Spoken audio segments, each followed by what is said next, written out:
бізде жаңа медиа дамығаннан кейін негізінен адамдарда мен алғаш блогты түсіндіре бастаған кезде қазақ тіліндегі кейбір басылымдар менің блог г деген сөзін к деген әріпке өзгертіп, оны бір кірпіш сияқты бір термин ұғым жаңа түсінікті. Кейін блогосфера дамығаннан кейін блогшы деген бізде әу баста белгілі платформада блогын жүргізетін адамды біз блогшы деп таныдық. Белгілі платформа ол WordPress болсын, немесе ол YouVision болсын, Керек.Инфо болсын, тұрақты блогын жаңартып жүрген, өзіндік азаматтық позициясын немесе өзінің қызығушылығымен тұрақты бөлісіп жүрген адамды біз блогшы деп танитынбыз.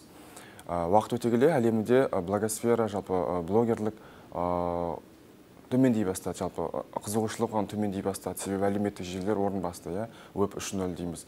Сол кезде бізде әлеуметтік желідегі белсенді интернет қолданушыларды да блогшы деп тану белең алды.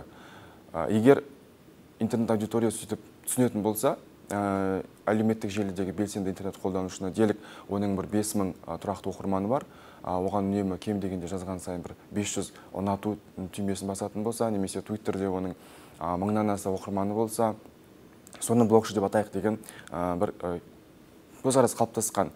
Асылында ғылыми әлемде батыста мәселенки блогшы деп белгілі бір жаңа ақпарат тудырмайтын, ескі ақпаратқа жаңа бір мәлімет үстеп, соны әрі қарай тарататын адамды блогшы деп таниды.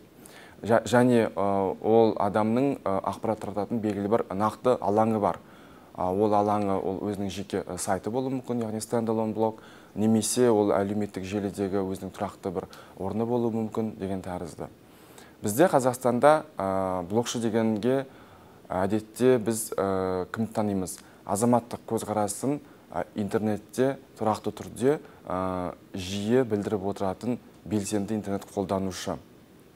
Әрине бұл анықтама академиялық ортада келмейді қолдануға, бірақ бүгінгі Қазақстанның адамдары, Қазақстан интернет қолданушылары осы түсінікті жақын көретін сияқты.